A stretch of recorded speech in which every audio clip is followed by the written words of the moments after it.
Hi అండి. నేను మీ భాగ్య హరీష్. ఈరోజు పెప్పర్ చికెన్ సింపుల్‌గా ఇంట్లోనే ఎలా చేసుకోవాలో చూపిస్తానండి. ముందుగా ఒక కడాయి పెట్టుకొని 3 టీ స్పూన్స్ ఆయిల్ వేసుకొని, ఆయిల్ హీట్ అయ్యాక 3 ఇలాచీ, ఒక చిన్న దాల్చిన చెక్క, 3 మొగ్గ వేసుకొని, ఒక స్పూన్ అల్లం వెల్లుల్లి పేస్ట్ వేసుకోవాలండి. అల్లం వెల్లుల్లి పేస్ట్ పచ్చివాసన పోయేదాకా వేయించి, అలాగే మనం క్లీన్ చేసుకున్న హాఫ్ కేజీ చికెన్ని ఇందులో వేయాలండి. వేసి కలుపుకొని, ఒక స్పూన్ ఉప్పు, ఒక స్పూన్ పసుపు వేసుకొని కలుపుకోవాలండి. అలాగే ఒక రెమ్మ కరివేపాకు కూడా వేసుకొని మూత పెట్టి ఉడికించుకోవాలి. ఇప్పుడు పక్కన స్టవ్ మీద ఒక కడాయి పెట్టుకొని ఒక స్పూన్ పెప్పర్, హాఫ్ స్పూన్ జీరా వేసుకొని దోరగా వేయించి దాన్ని మిక్సీ పట్టి పక్కన పెట్టుకోవాలండి. అలా పెట్టుకునేసరికి మనకి చికెన్ ఉడికిపోతుంది.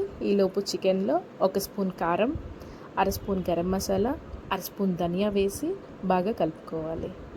ఇలా కలుపుకొని కాసేపటికి మనం ఏదైతే మిక్సీ పట్టి పక్కన పెట్టుకున్నామో ఆ పౌడర్ని వేసుకోవాలండి. వేసుకున్నాక కొత్తిమీరతో గార్నిష్ చేసుకుంటే